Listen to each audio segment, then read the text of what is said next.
You don't wanna see me in the street. Get down. Packing word instead of packing heat. I'm a soldier. Hey. Soldier. Hey. Soldier. Find me. I'd like to welcome our viewers back to the Chopping Block with Dr. Richie and the Chief. Chief, it's good to see you. Thank you for coming back, man. It seems like it was just yesterday when you interviewed me about drugs. Yeah.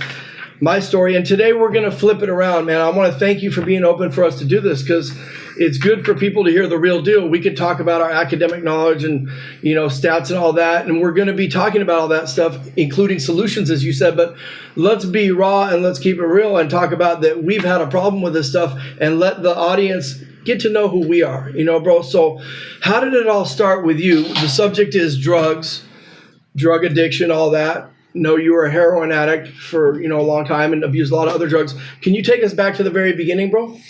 Yeah, I was brought up in a nice little family. And like you mentioned, one of the reasons we're doing this is so you can take our suggestions, or take our lives, the good, bad, and the ugly that we've done, and maybe able to help a loved one, because the biggest part of this whole show and the reason we do what we do is because we care about you.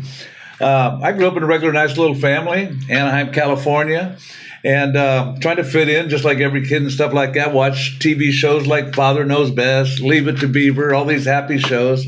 I saw these beautiful families on TV, or black and white TVs in the day. And I would see all this little happy family going. The next thing you know, I see domestic violence going on in my house at a young age. So I got pain. And I feel that every addict is dealing with some kind of pain. So, at a young age, just getting near 12 years old, I was in pain, went down to the corner. There's a corner everywhere. There's a spot everywhere. And there were the older fellows there. I looked up to them, and I told them the problems that was going on at home, the pain I was feeling because of it. My mom, dad, looks like they're going to get a divorce. And I see my dad with another woman. It just got worse. And I'm trying to process that. And that's why people ask, well, why don't they just say no? Why don't they just stop it? Now, brother, can I ask you, now you were watching Leave It to Beaver and Father Knows Best. Man, almost messed your spoon up. But so they addressed other problems in those shows, but did they address domestic violence or drugs or anything like that? They never addressed anything. Everything was always wonderful. Ozzy Harriet, all the wonderful things, nothing but good stuff. So there was a big question mark, like, what do you do in this situation? You were probably lost or confused, like, you didn't have, this had never happened before. It's a brand new thing. And you're like, what do I do or what? Yeah, my dad was the hero. He went to work every day. TV shows showed how the dad was the hero. Mom was just took care of business at home. Mm-hmm. So, that's all I knew about life. I never had a dad that ever said, how you doing, son? Or what are you going to do with your life? Or mom, it would just seem like everything was just okay. But when I saw this trouble, like I said, I was in pain. I was hurting. So I needed to find a solution. Mm-hmm. And sure enough, they said, hey, smoke this. Gave me some marijuana. Drink this. Gave me some alcohol. Gave me the pills. And then I found out when you mix this pill with this kind of alcohol, you smoke this kind of weed, getting high. So now I'm going into middle school. And basically, my dad left my mom. So I'm the oldest of 6 kids. That's what I was going to say. That's a lot of responsibility. And there was no one for you to look up to other than him. So you're the man. Yeah, I didn't know about God. So I started blaming God. It must be his fault. Yeah. We always look for someone to blame. Mm-hmm. We're always blame shifting somebody. So I blamed God. And then my mom was still there at the house. She has to go to work now to support all of us 6 kids. So I started blaming her. Yeah. And I started working a form of extortion at a young age. If I don't get this, then I'm going to go do that, and I'm going to be bad and all that kind of stuff like that. And my mom, feeling guilty about not having the dad at home, not having a father figure at home, she started catering to my little whims if I need some money or I need this. But I spent all of junior high school, just doing drugs, just small-time drugs, just alcohol and weed and pills and stuff like that. But when I got into high school, I thought I found my answer. I fell in love with a girl named Annie Sheffer, a little redhead. Yeah, I've heard about her. I've heard about this, brother. She was the love drug. She was the love drug. Now, back in the days, like Klanaheim, as they called it, was pretty white. You're dude fitting in, but you look different than the other kids. Did that play a role in anything? How was that for you? Oh, I can remember at 7 years old being in school. It was me, and all my school pictures were all Anglo white kids. And it was just different back in the day like that, just before Disneyland was even built. And so here I am always trying to fit in. I even asked my mom one day, I said, can you get me some better soap? Because I'm all dark and they're all white and stuff like that. And then in third grade, the teacher told me, don't speak Spanish because it's a dead language. Oh man. So I was always grew up feeling like a square peg trying to fit into a round hole. And so I took this into middle school. Like I says, the surfers were all there. They peroxided their hair. It went blonde. I peroxided mine. It went orange. So I was always kind another of redhead in the picture, Annie. Yeah, then How'd Annie you meet comes her? in. Hey, saw her at school. She was the cheerleader. She lived on the other side of tracks. So there's a lot of different kind of drugs. And the love drug was the one I was. Puppy love. My dad broke my heart. My mom broke my heart. But now Annie was there. I thought that was all good. But then she burnt me with my best friend. So I'm pissed off at life again. How did I'm you upset. find out about that, man?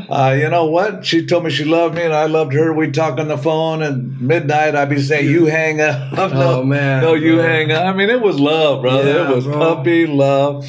And then one day I saw her with my best friend riding down the street in his car because he had a car, I didn't have a car, and next thing you know, I made a declaration that day. I said, I will never trust a woman again. Yes, bro. I will never trust anybody. Yes. My dad broke my heart. My mom broke my heart. My girl broke my heart. So I was on a rampage. I was mad at the world. You met somebody that had a Yes. chip on the shoulder, just upset with life. That's so relevant, bro, because we're talking about drugs, but drugs don't just live alone. They live with us and our other problems. And I think probably every other male out there, because we can relate as men, have had that first broken heart and like, I'm never going to whatever again. And we start putting up these walls, and drugs play a role in that, Yeah, the drugs I know now, they're a symptom, of the cause. And I didn't take time to know thyself, I know self be true, to get to do an inventory of ourselves and all that kind of. I didn't know any of those truths at the time. All I know is my heart was broken, my life was broken. I'm mad, blaming God, blaming my mom, blaming my dad, blaming everybody. So now I made a declaration. Our words speak everything. As a man speaketh, so is he. So I spoke into the existence and the atmosphere of life, don't anybody ever mess with me. I went on a rampage literally from the time I was 15 years old till the time I was 29 years old. And it just escalated in from one drug to another. And finally, I'm like you are, I did that drug that I said I would never do. Heroin. Now, I want to stop you for a second because I remember some things about a doctor, beautiful doctor, and I didn't really have the violence drug, but I think violence and aggression were a drug in addition to women. Like you had a lot of drugs that they don't necessarily call drugs.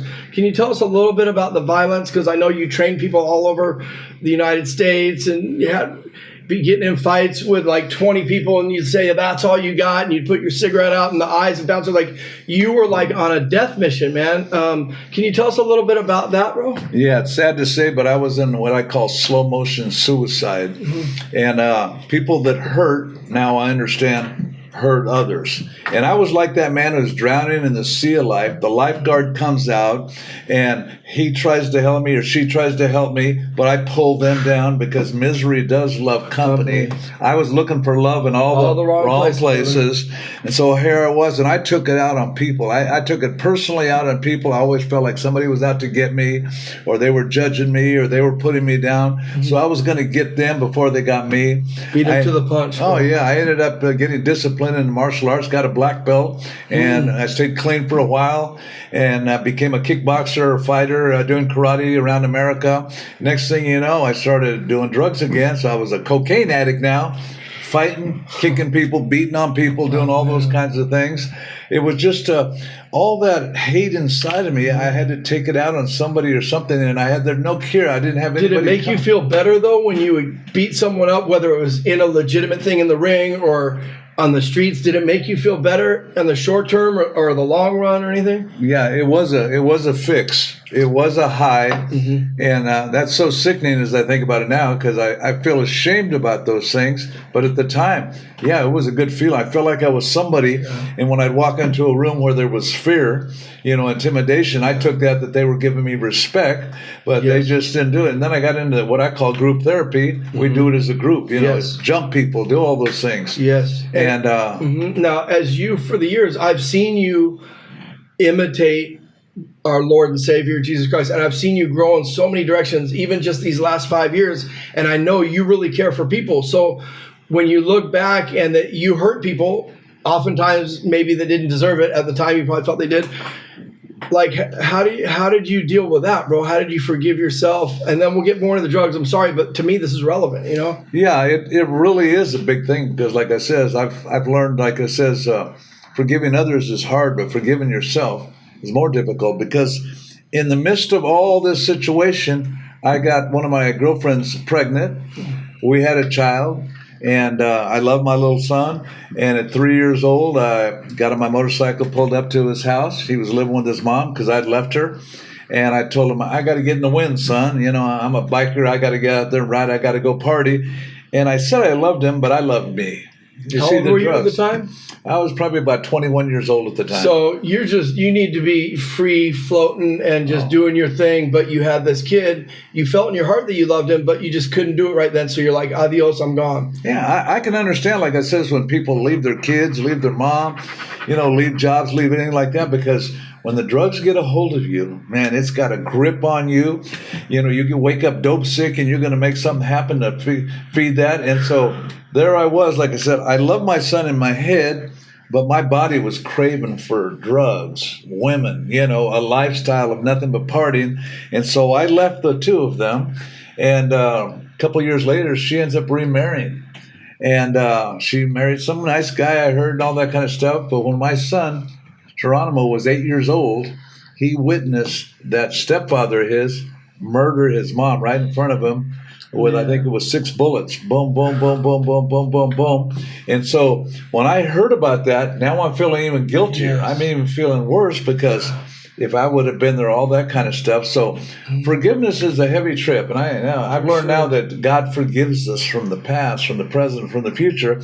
But all those things were because of I made a choice to serve the almighty drug. And it started, like I said, smoking some weed, dropping some LSD, you know, doing a little bit of meth, snorting up some cocaine. But one day this doctor, she was a psychiatrist. She came over to my house to do some cocaine with me. And she asked me, hey, have you ever tried heroin? And I can still remember like it was yesterday. I said, heroin is the loser drug. Everybody that does it, they steal from their mom. They do this, they do that. All these terrible things. I put it down so badly. But she came as an angel of light to me. I'm not blaming her. I'm not blaming her. But she was, she was looking good. I mean, you know, and just like Adam and Eve, when that apple was looking good to Eve, and it looked like it might taste good. Yes. It looked like it might feel good. How could you say no? I couldn't say no. And so when she asked me that, so I scored a little bit of heroin, and I can remember holding my arm out. And so she shot you up. That was the first time? She shot me up that first time, and I am telling you, boom, nirvana. All my problems were gone. It was heavenly. But I'm talking about heroin. Yes. I'm talking about something that destroys. I'm talking about an epidemic that's going on that ruins lives, family. Worse than what ISIS is doing, you know, in the Middle East. Yes. Worse than what heart attacks are doing to people, you know, what cancer is doing to people. This disease of drugs. But at the time, that wasn't, you know that now, 40 years later, whatever, 30 years later. But at that time, or 50 years later, at that time, it was like, this is the answer. Finally, I feel comfortable in my own skin. The anger's gone. This beautiful woman, she's a psychiatrist, a doctor. How could she lead me astray? Like, what was going on in your head? Hey, my song in my mind was something like, I finally found what I'm looking for. Yes. Got this beautiful woman here. Got this beautiful drug. All my problems are gone now. I'm cool. And at that time, you know, I had a lot of toys, a lot of things like that, Harleys, cars, all this kind of stuff like that. But I had no idea whatsoever. I'd heard that it's like a monkey in your back when you're shooting heroin, but it was like a giant King Kong gorilla on my back because at first it was fun, like it always is. At first it was a good time. Yeah, we did it together. 30 days later, we're shooting up every single day. Now, I'm sure you were able to keep all those good toys you had, though, right? That you had acquired from working hard. Oh, my God. Let me tell you, hey, what goes up must come down, especially in this world. I ended up shooting that up, had a little shooting gallery going in my house. Before you know it, I'm selling this, I'm selling this, I'm selling this. And within 6 months, I sold my Harley for an ounce of heroin. And I had the mindset, I'm going to sell half of it and then shoot the other half of it. And then double up and get another bike, and you're going to be great. Yeah, you know, these great ideals, these brainstorms of stupidness. And the next thing you know, man, I am strung out. I have sold everything. I'm in a garage now with another half a dozen addicts. And we are so low that we made a rig, an outfit, a needle and stuff out of a push-up stick for an ice cream. It had a little hole in the middle of the little stick there. And then I put a baby's nipple. It used to have little nipples and bottles with rubber bands around it. And then a point that we'd sharpen on the ground, put it on there. And about 8 or 10 of us would share that same needle. We hadn't heard about all the hepatitis C and B and all this. HIV didn't exist as far as we knew. It didn't exist back in those days. So we're sharing this. We're all getting that. And pretty soon, like I says, my eyeballs are turning yellow. My skin's turning yellow. I got arrested and I'm in the LA County Jail. They put me in the infirmary there because I got hepatitis B. Had you lost weight too? I'm 6 foot tall. I went down to 123 pounds. Skull. Just like living that. dead. Just the living dead, like I says. And the doctor in the county jail, I asked him, Doc, what can I do to get better? And he says, you need to stop shooting heroin. And I says, there's got to be some other way, right? Yeah. I says, please, come on, that ain't going to happen. Yeah. Because the minute I was released, I went right back to the Connections house. Because I found out, you see this spoon here? Yes. Tell us a story about the spoon. This little spoon was given to me by a good friend of mine who used to shoot heroin with me. And he goes, put a lot in there, bro. He goes, you know what, Chief? This was your heroin habit. You were a hog. You were a pig. You could never get enough. I was in the spoon way before noon. I was what you call a hope to die dope fiend. Yep. Hopeless. To the curb, huh? That's why we're around today, because we're slinging hope now. We're trying to give people encouragement, trying to show them alive. But that spoon represents, you know what? If I ever go back, that's what kind of hog I'm. I can remember overdosing one night. And my friends or whatever co-partners in crime, they'd pack me with ice to bring me back to life before Narcan was around. Yes. And I can remember either saying, sometimes I'd go, that was bunk, that was no good. I just come out of overdose. I was dead. They brought everybody me back to wanted life. that shit because it's the good shit too. Yeah. And then the next thing I do, I tell them, sometimes I say, why'd you bring me back? You see, I was on a suicide mission. Yeah. I had a death wish going on, and everybody who's doing drugs doesn't even realize it, but they got a death wish going on. Did you kind of feel you had a foreshortened life too? Did you feel like you couldn't see past like the next year or something like that? Back in the day, we had a saying, don't trust anybody over 30 till we hit 30, Yeah. The whole point of it is, like I says, yeah, exactly.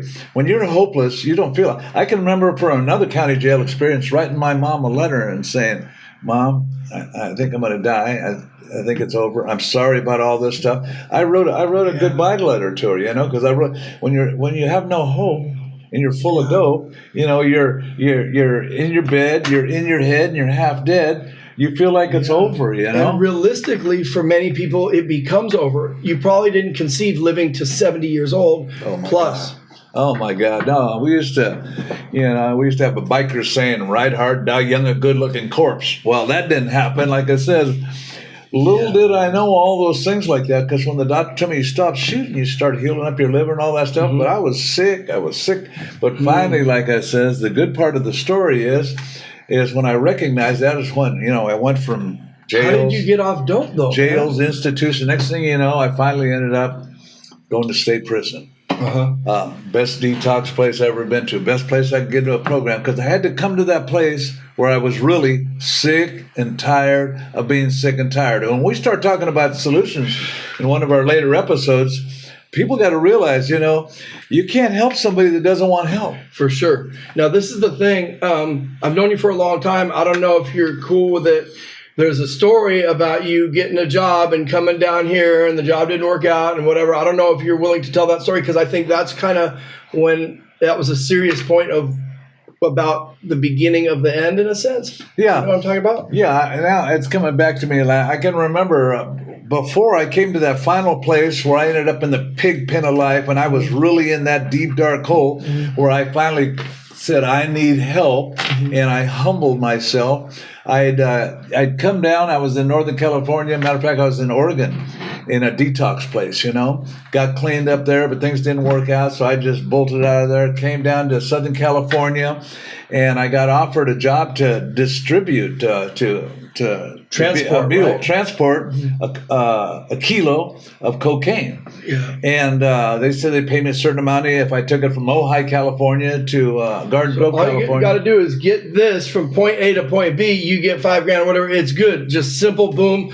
What could go wrong? Very right? simple. And I had about 90 days clean now. So, 90-day wonder. I was always, I got this. I'm cool. All that kind of stuff. Yeah.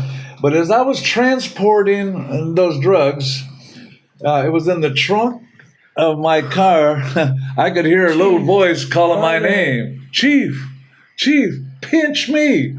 Nobody will notice. Yeah, what that meant at the time is pull some of the cocaine out of that kilo. In other words, steal. Replenish it with cut. Nobody will know. Just a little. Yeah, just a little bit, because I didn't know at the time, but you can't have your cake and eat it too.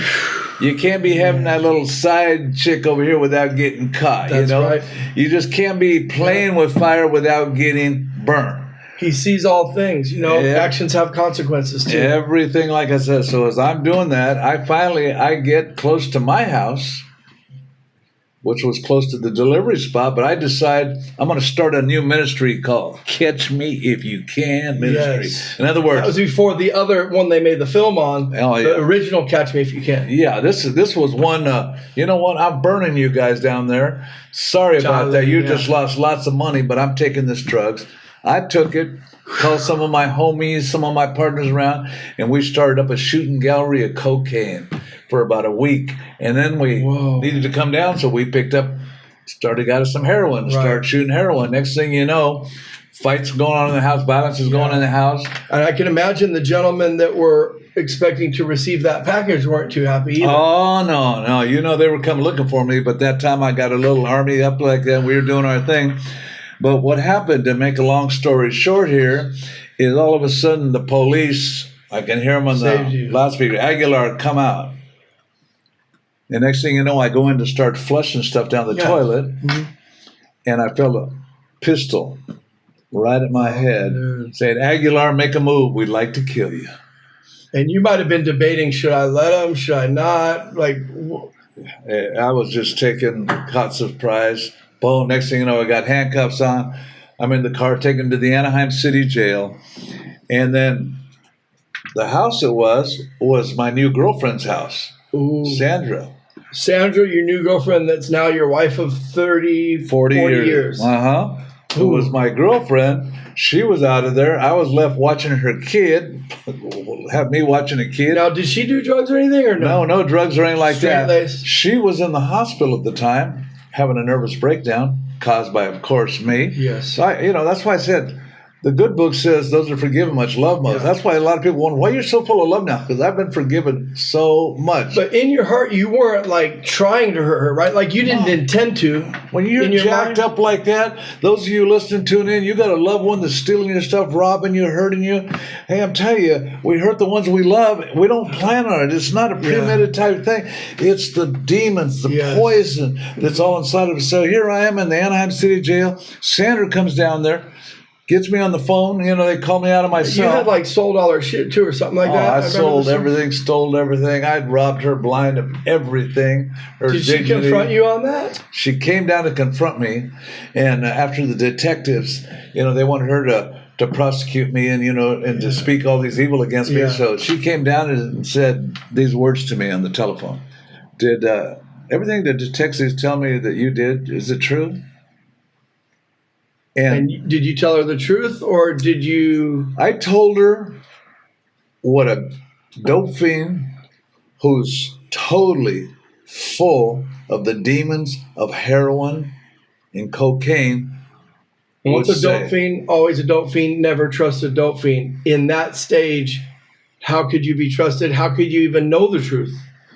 So I looked at her with my tombstone eyes, and I said, Sandra, I can't even believe for a moment the audacity of you. I think that of you, dude. That you would think that I would do something like that. That's how sick I was. So like to shame her for even thinking like you like dude, and you're sitting in jail, 120 something pound, whatever, and it's like, so you're trying to flip it all on her. Oh. Did she buy it, or how did she respond? It reminded me of that song by Rod Stewart. She looked to find a reason to believe. Yeah. While I'm lying straight face while she cried, she still looked to find a reason to believe that there was something good inside. And coming out of the hospital for a nervous breakdown because of all the behavior she's dealing with you. She has a son. You're watching him. I heard he roamed around or got hit in the head or something. Unfortunately, he's okay after that. But that was another issue that was difficult too, right? Yeah, the whole thing, like I said, I ruined her family, parents, everybody, all that. Like I said, I hurt the person and the people that I said I loved, all that. I was a totally paradoxical life. That's what I said, I was filled with that. I'm not blaming those drugs because I had pain here that I didn't know of, and I had to find help. And so once I was locked up in jail there, now the next thing is they got a big bail on me. So who do I call that I extorted all the time? Mama. Yeah. Mama, you got to get me out of here. And she always bailed you out up until this point? She never said no to me for anything. Cool. I was 29 years old, and sure enough, I said, Mama, you got to put up your house. She's going to do it, right? Oh, yeah, I know she's going to do it. I'm number one son. For sure. It's her fault that my dad left. It's her fault that my life's all jacked up. It's her fault. Blame shift, blame shift, blame shift. And guess what my mama said? No. She said no. Dang, of course. I'd like to high five her right now. Oh, man. First time I can ever remember my mom saying no. And there I was sitting in the county jail, getting ready to face 10 years in prison. My mom says no. And so I was detoxing down now. I was just going through the maladies, the sickness, doing all those things like that. And about a few months later, I was clean. If we can just take a second, because our viewers out there, there's moms and whatever, and like, I had a partner and their sister was on dope and like she's in jail, and I'm like, and they're asking me for advice. I'm like, she's going to want to be bailed out. And if you do it, you're doing her a disservice. She's going to go straight to the dope man. Tough love. And your mom, finally, she heard it somewhere, whatever she came from, she gave you tough love. I'm sure at the moment you didn't dig it, but looking back, was that the right thing to do? Was that helpful for you? And what advice would you give the viewers, parents, sisters, moms, dad, you know what I'm saying, that are in that position to get manipulated or to stand and help their loved one, Well, you know what? Let's save that for the next episode. Okay, cool. Let's save that for the next episode. It's a solution type thing, huh? Yeah, this is a little bit of my story, a little bit of my story in my life. You heard Dr. Richie's story. You're hearing two cats, old cats, like I said, we've been through it. And this is what we do for work. I've been doing it the last 40 years. They do the last 30. We've been doing this. We're dealing with adults, young people, kids, people, all like every kind of drug, everything like that. We're trying to give you a little bit of help because that's what's all about. We're of service to you. So the next episode, you're going to hear something about what's going on with drugs worldwide, and then some solutions coming up. And just to realize what he's sharing is like a tiny tip of the iceberg. What I shared is a tiny tip of the iceberg. We're just trying to give you a flavor. It would take a year to go through all of our stories at least. But he's just the highlights, man. So your mom, you're in jail. Your mom said no. Sandra's confused. She's your girlfriend at that point. Can you take us to what happened next? Or I'm going to save it. We're going to have that in the next episode. So, I want to thank you guys on the chopping block, man, that come in to hear us, to hear Chief tell the story. I'm so glad this dude's still alive because he could have died many times. In fact, since I've met him, and he's just been a blessing, man. So the solution's going to come, but you can't get to the solution until you first identify the problem. And so that's what this is about. That's it. So we want to identify the problem. We've got to identify the problem worldwide because it's happening everywhere. We don't want to minimize anything. That's right. It's happening everywhere. And every family I ever meet, there's somebody in their family. They might want to get the pink elephant out of the way, but there's somebody somebody you work with, some co-labor, somebody like us says, hey, we're going to try to be of help. See you in the next episode. Thank you. Good stuff. It's all yours, Lord, everything that I have, Lord. I know it ain't much, Lord, but take all of me.